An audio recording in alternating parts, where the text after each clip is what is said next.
So welcome to the 12th International Best Practice Competition. This session here will be approximately for half an hour where we present. And what we are presenting is an introduction and guidance on how to apply for the International Best Practice Competition and also provide some background to it so you have an understanding of its purpose and also its impact over many, many years now that we've been running this competition. So we'll be covering the background to the competition, an introduction to what it is, and then provide guidance on preparing applications and answer any queries that you may have. So this presentation will be primarily done by myself, Dr. Robin Mann, the chairman and founder of the International Best Practice Competition. So I will take you through the background and introduction, and then we have Dr. Almas Tazern to actually present to you on how to prepare your applications. So I hope you enjoy this session. So firstly, the background to the International Best Practice Competition. Well, the first important thing to note is that it's organised by the Centre for Organisational Excellence Research and the BPR.com, which stands for the Best Practice Improvement Resource, and also the Global Benchmarking Network. So these three organisations together have been organising this since the competition's instigation many, many years ago. We also have supporters around the world who help us to promote the competition. They not only help us promote the competitions in their various countries and regions, but also provide jury members to assess their applications. So we really appreciate their support. Without their support, this competition would just not be possible. So I think it's interesting to share some information on the background to the competition itself. So the Centre for Organisation Excellence Research founded the International Best Practice Competition in 2012. My centre, the Centre for Organisational Excellence Research, it has been around now for approximately 25 years. And our whole approach is to encourage organisations towards organisational excellence, particularly through the use of benchmarking, which we believe is the most powerful change management approach there is. And whilst the organisation, Centre for Organisational Excellence Research, has been around for about 25 years, the competition been around since 2012. And I've been working in this area for quite a long time. Believe it or not, almost 40 years. I did a PhD in total quality management between 1988 and 1992. And so this was when the business excellence models were just coming out, like the Baldrige Business Excellence Award in 1988. It was then called a Quality Award, but it was essentially a Business Excellence Award. It evolved into becoming called a Business Excellence Award. Mainly because of the branding, really, that it helped the National Quality Awards to engage more businesses. And in 1992, also the EFQM Excellence Award came out. So both of these awards initially called Total Quality Management Awards, but then became Business Excellence Awards. And organisations obviously wish to excel as assessed against those.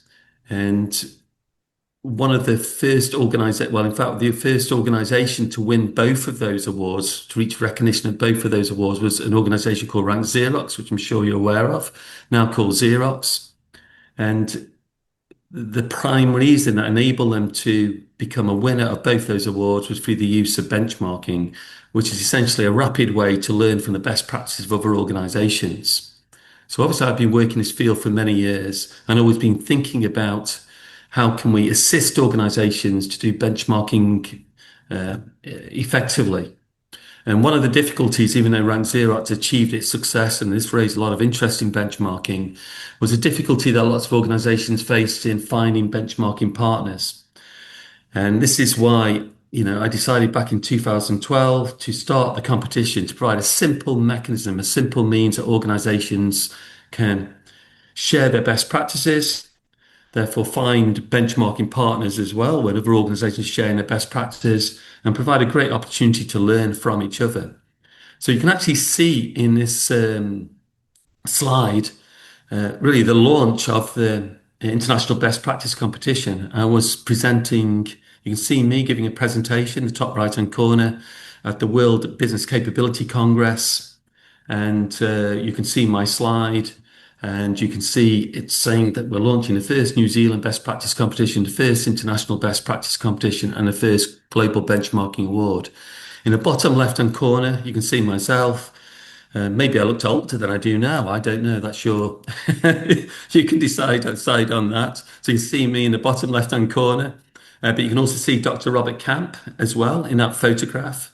And Dr. Robert Camp was a guy who was in the team at Xerox, who helped to take them to become world class as assessed against those business excellence models. And they had undertaken over 200 benchmarking projects to reach that level of excellence. So it's great to have him there at the first competition. And he's actually giving the award to our first winner, which was Curtin University from Australia. You can see the second photograph there. It's actually the finalist for the Global Benchmarking Award. We had a finalist of Canon India. We had two organisations from New Zealand, Spectrum Care and Watson Real Estate New Zealand, who were the winners. And we also have Dubai Police.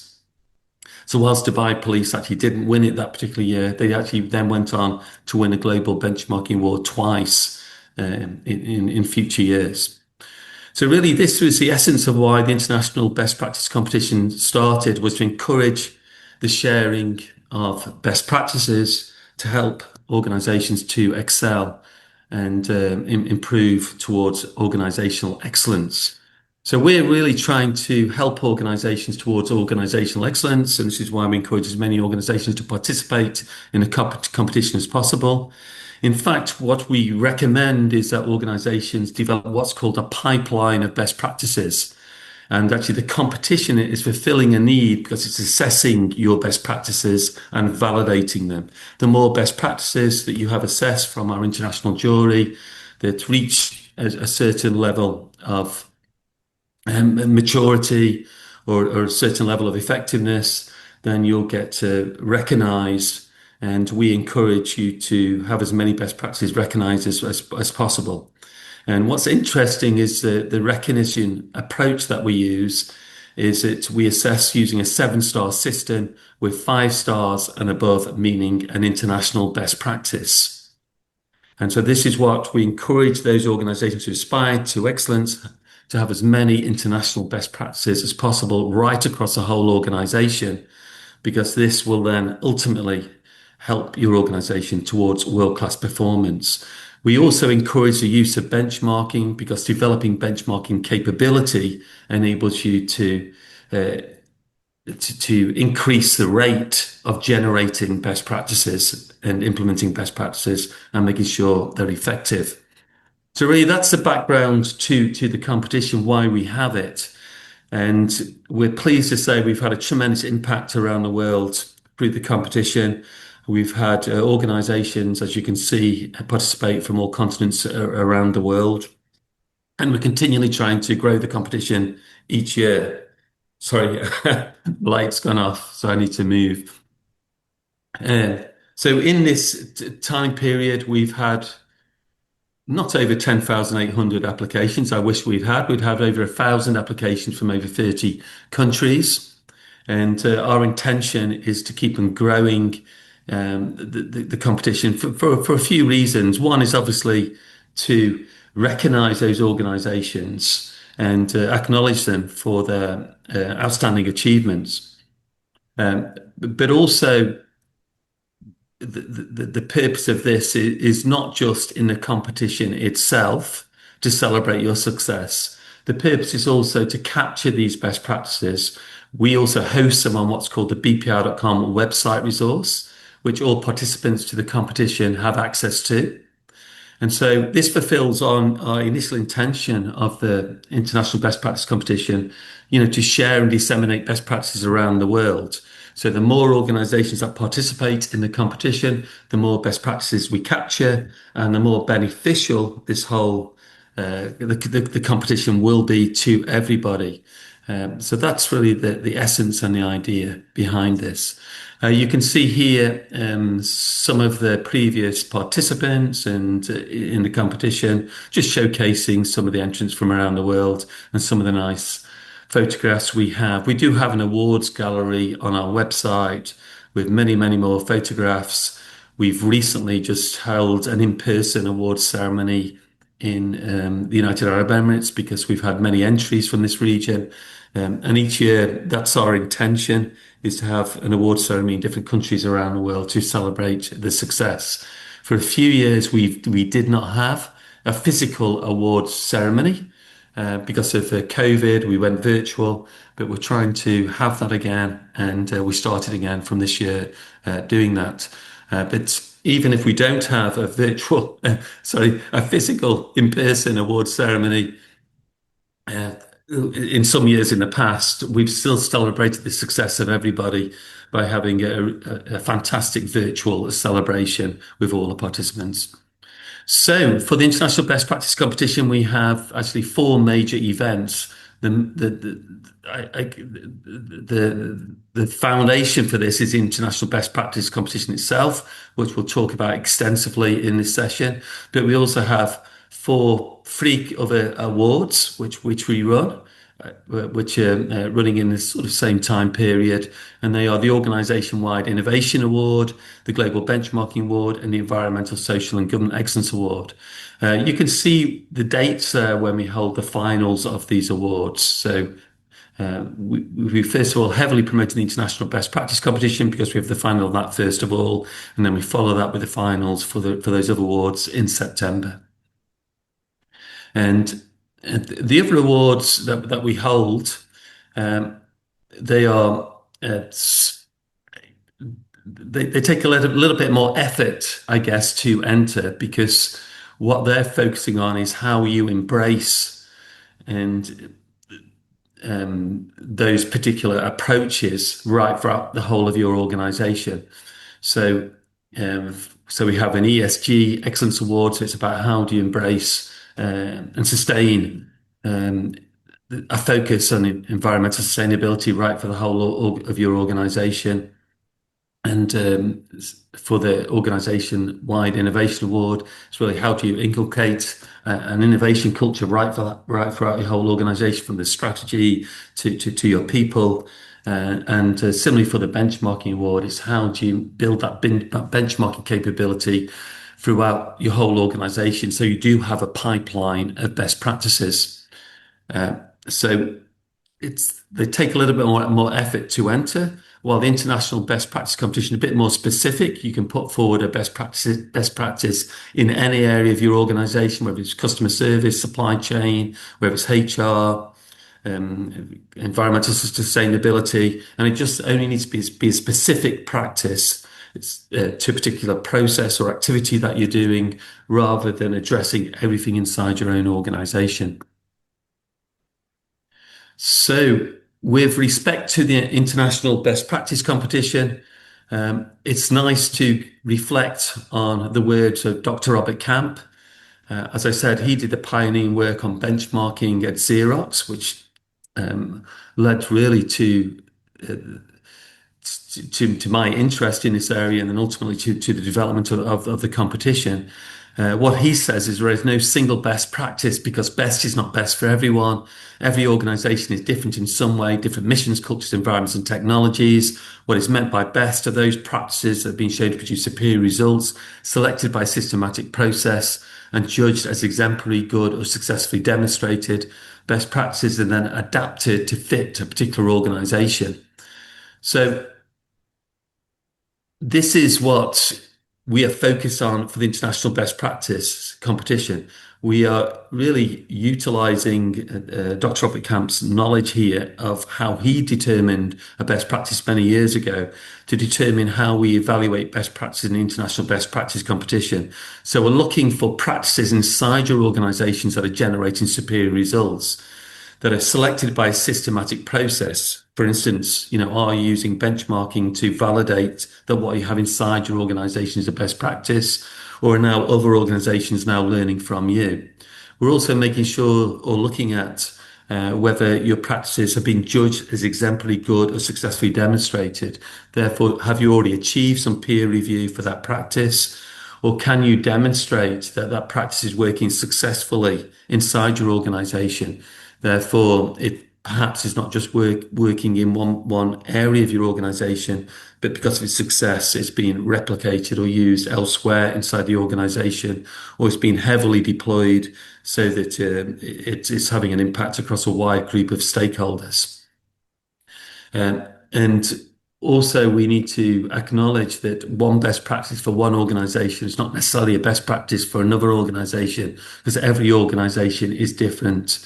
They're working in a different market. They're at different levels of business maturity. So we need to take that on board as judges and assessors when we're assessing best practices.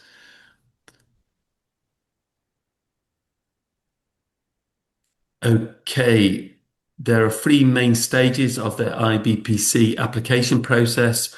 The three main stages are to write a 5-page application, deliver an 8-minute pre-recorded presentation, and participate in a live Q&A session with the jury for approximately 10 minutes. So we do a triangulation approach to look for evidence of what you have inside your organization as a best practice. And the criteria that we use are shown here, which are aligned to Dr. Robert Camp's definition of what a best practice is. And as I introduced earlier on, this is the criteria. This is how we assess the different levels of best practice. A best practice achieving 5 stars and above is considered an international best practice, therefore would be of interest to other organizations in other countries. A 4 stars best practice is still a commendable achievement of which we think you'd be a leader inside your own country. And a 3 stars best practice again demonstrates competence.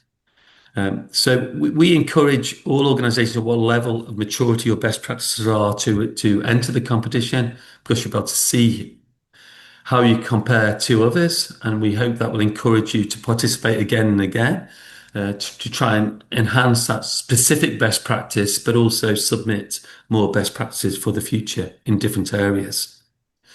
And we are delighted to have many, many experienced assessors and jury members to assess your best practices, of which you'll see, I'm sure, most of these people, if you participate in our competition, over the coming months.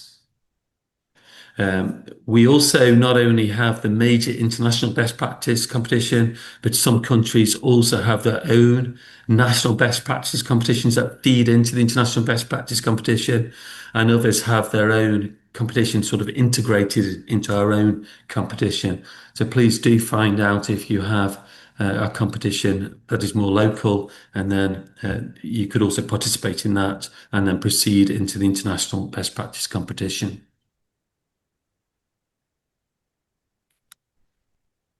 These are the awards that we provide to our participants. We celebrate all of your successes, so every participant will be given a star rating. So every organization will be recognized. But we also want to profile heavily those who achieve 7-star recognition. We also want to profile heavily those organizations that have the strongest best practice for a particular category. We also profile heavily the organization, small and medium enterprises that perform well with respect to the competition. And we also profile those organizations that have submitted many best practices and reached a high standard of achievement, because they're the organizations that are developing a pipeline of best practices and are well on the way towards organizational excellence. So these are the 21 categories where we celebrate your achievements in. So you could become a winner of a particular category. And this is the timeline that we follow. So we've just launched the competition in the last week for this year, and you'll see us a lot over the coming months. So this is your opportunity to submit your best practice application. We have three major calls for application. The first major call finishes on the 6th of March, and this is where organisations who submit their best practices early will pay a lower fee because we want to really spread the number of entries over the next number of months because we don't want them all coming at the final deadline. So for those who can submit early, then you have an early bird price to actually participate. Even if you can't submit your best practice by the 6th of March, you can actually pay for your submission fee early. So at least we know your application will be coming and you can submit your application slightly later. But this just all helps us to manage this whole process. So you can submit your submissions and then our team provides feedback to you to help you to strengthen your best practice, and you can then improve your application before it's assessed by the jury. The jury assesses your entries between 17th of June and 27th of July. And this is where not only at that point in time, the jury will be looking at your written application, but you'll have also submitted then a presentation, which will be shared to the jury, and there'll also be a live Q&A session with the jury. And after that set of webinars that we'll have between the 17th of June and 27th of July, where we have all our entrants sharing their best practices through lots of different webinar sessions, we'll then select the strongest best practices to present again in the final, which will be held between the 18th and 20th of August. And then we'll celebrate your success within the next month after that. A similar process is followed for the other awards, but they're just running to a slightly later time frame, as you can see at the bottom of this slide. So that's an overview of the process. We encourage you to apply because you'll achieve recognition. It's a highly motivating process to be involved in because we're giving feedback as well, helping you to improve your practices, enables you to benchmark against each other. We can profile your successes. We provide badges, certificates, and also we will host your best practices on the bpr.com. So we provide feedback. It's enhancing your culture. We encourage you to develop a pipeline of best practices. There's a multitude of reasons for participating. So as I said, we'll host your best practices well on the bpr.com. Again, we get your endorsement of that through the process itself. We'll celebrate your success through badges and certificates. And with that, I wish to now hand you over to Dr. Almas Tazan, who will provide a brief description of how to prepare your written applications. Dr. Almas. Thank you, Dr. Robin, and good afternoon, everyone. So I'll be taking you through very briefly on how to prepare your written applications, your pre-recorded presentations, and your Q&A. A very brief overview because later we'll have dedicated sessions for the pre-recorded presentations and Q&A. Next slide, please. So as Dr. Robin said, that there are three main stages of the application process: writing an application, delivering a pre-recorded presentation, and Q&A. We'll first look at how we write the written application. Next slide, please. Yeah, the written application is mainly your entry form that you will be able to access on the IBPC website. So next slide, please. So when you download the application and when you open it, you'll see four sections. First is title and type of your best practice. Second is your best practice. This is the soul of your entire application. You have to fill it thoroughly and be very careful about it. Your section 3 is your contact details, general contact details in case we wish to contact you. And fourth is your submission tips. So we recommend that you read the submission tips as well because it will help you in writing your application. Next slide, please. So this is when you see the entry form, this is just general instructions part of it, and you can go through it later. Nothing major to worry about it. Next slide, please. So this is section 1. This is the title of the best practice that you have to write. Ensure that it is no more than 8 words, so that when we give you your digital badges, verified badges and certificates, it can be accommodated. It's a very limited space, so that the title can be accommodated in that space. And 1.2 is you have to choose 3 areas where you think that your best practice suits the most.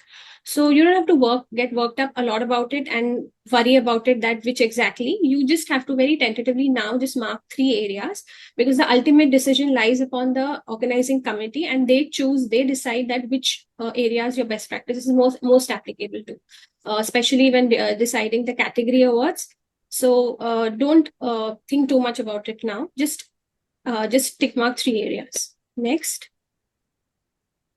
So this is the main submission. As we said, there are 6 assessment criteria. 2.1 is description, 2.2 is level of deployment, 2.3 is innovation, 2.4 is results, 2.5 is evidence, and 2.6 is review and next steps planned. So we'll go through one by each section respectively in the next few minutes. Next slide, please. And you also have to ensure that there are, when you write your application, it is written in calligraphy font size 10, so that everything can be fit in those 5 pages. This is your details section.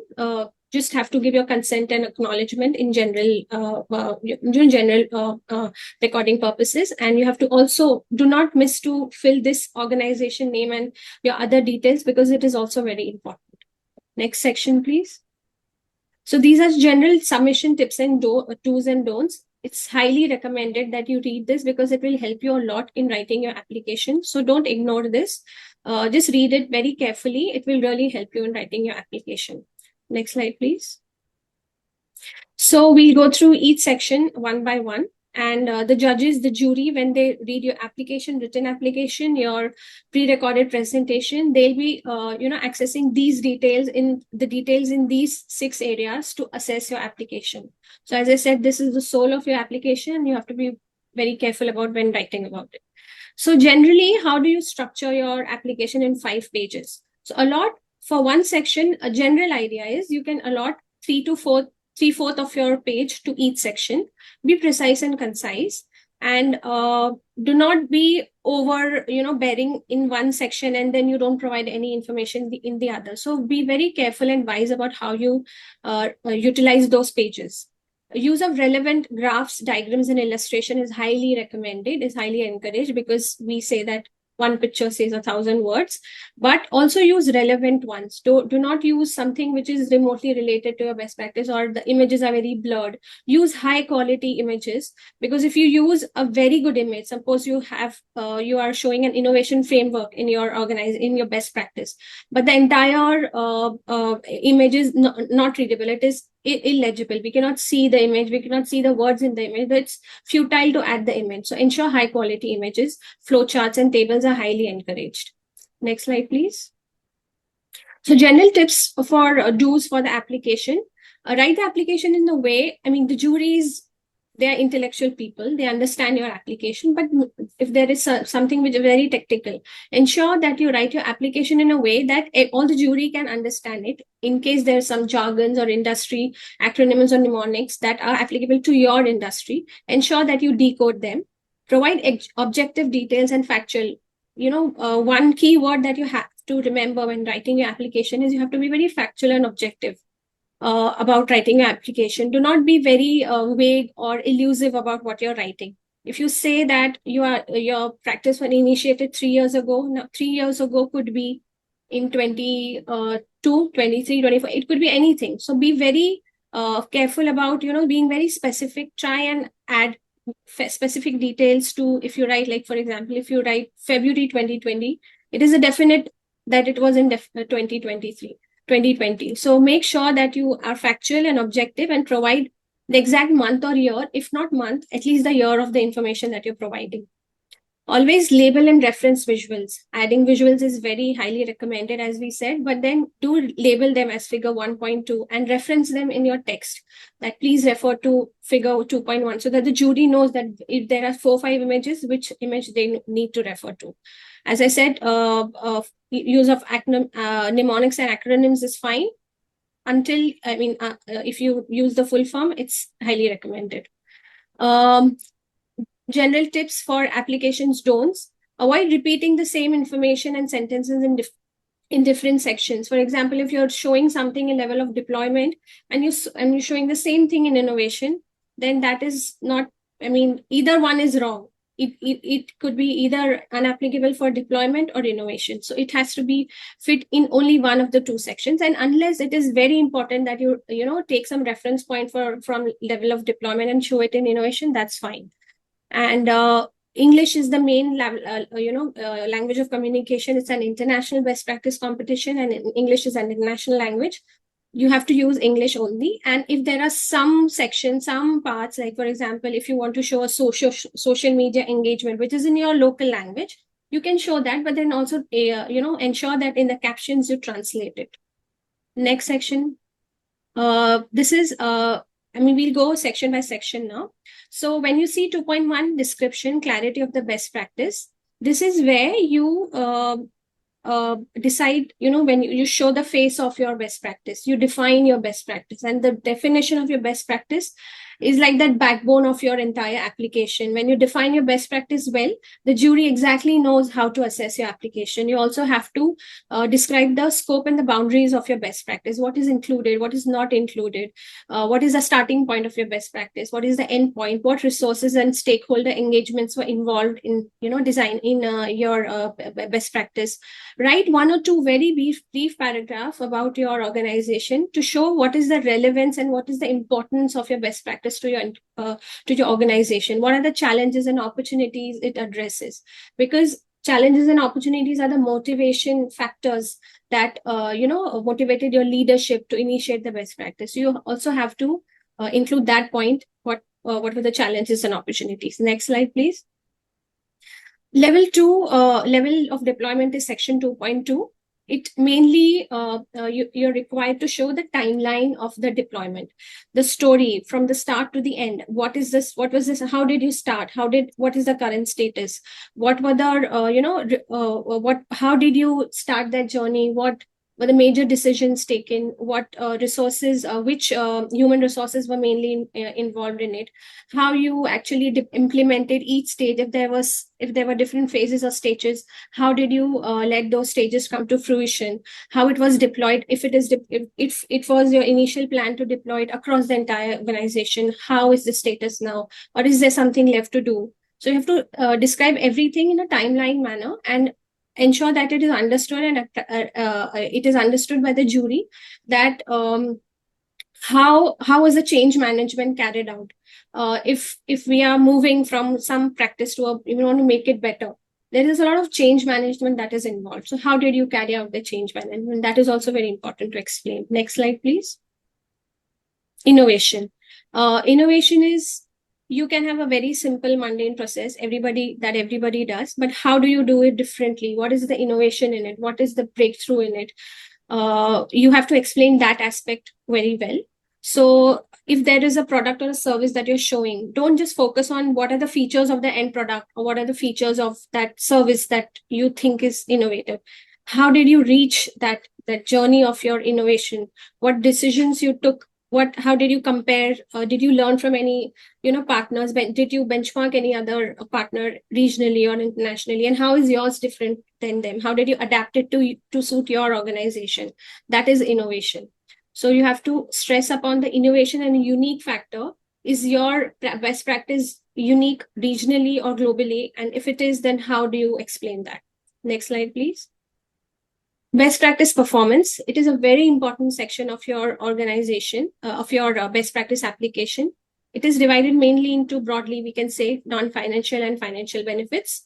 So when you say non-financial, you need to prepare, you need to have a before and after performance data A trend chart is highly recommended over the years or over the months when you started and how it is now. So maybe reduce cycle time, increase employee satisfaction, or reduce staff turnover, greater productivity. It could be so many things. So you have to basically focus on providing factual recorded data. And if you're talking about financial benefits, it's highly recommended that it is displayed in US dollars. And if you're showing it in your local currency, in your national currency, convert it into US dollars so that everybody can understand. Next slide, please. Best practice evidence is your validation. How is your best practice validated, outside your organization, externally? What is the value that it brings to your organization? So how did you have any comparison? Do you conduct any benchmarking comparison between your organization, your best practices performance against your industry counterparts, or maybe your regional or international counterparts? Did you receive any awards or recognition or any accreditation related to your best practice? So only include awards that are directly related to your best practice, not remotely or maybe organization wide, because best practice is a part of the organization. It doesn't represent the entire organization. So pay careful attention to that as well. If you have never won any awards, that is not something to worry about. There are other ways that your best practice can be validated, like if you have featured it on your social media accounts, on your company accounts. What engagement have you received? Have you received any favorable feedback from your suppliers, from your customers? You can include that as well. So next slide, please. 2.6 is the last section, review and next steps plan. This is where you show what are your plans to sustain and evolve. If in your level of deployment, you said that we have reached this point and we want to go from here to, the next point C in the near future, what plans do you have to, make it sustain and evolve? You have to write that plan. And if you have any system for regularly reviewing your practice and your performance, who is responsible, who is accountable for that review, how frequently it is done, quarterly, monthly, weekly, daily, annually, you have to mention that as well. And what lessons have been learned. And if you were to do that practice again from scratch, what would you do differently is also an interesting way to put your review section. And what future improvement plans, if you link them with a proper timeline. Like, for example, if you want to do a certain thing, are you planning to do in January or February or in the next quarter? You have to mention that as well. Next slide, please. This is your general details that you have to fill. Next slide, please. A very brief overview of how to about the pre-recorded presentation and Q&A. So pre-recorded presentation is when you record before the best practice sharing extravaganza. So you have to record your own presentation. It should not be more than 8 minutes. So maximum of 2 people. Any number of people can be in your pre-recorded presentation. Like when you're recording it, you can record like multiple people,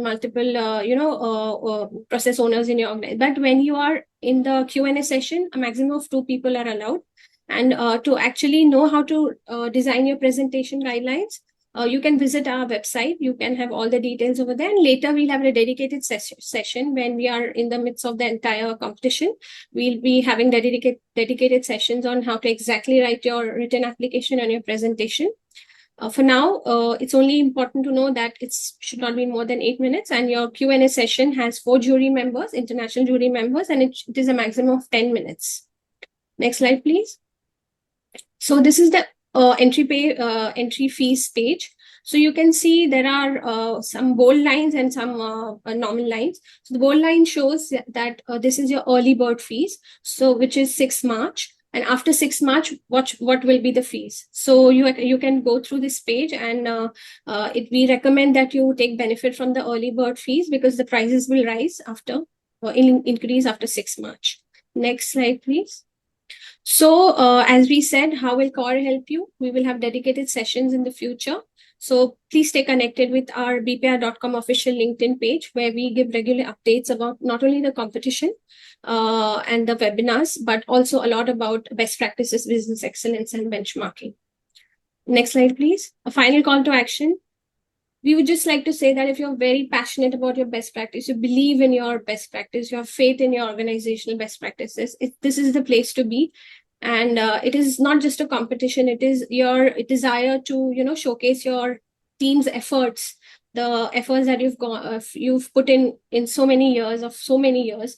If you want to make your organization, if you want to represent your organization on a world stage and make your best practice classified as world class performance, now is the time to prepare. So start preparing, because this is a very highly prestigious event, and we would love to welcome you at the awards. And in case you have any questions, we are open to answer your queries. Thank you so much.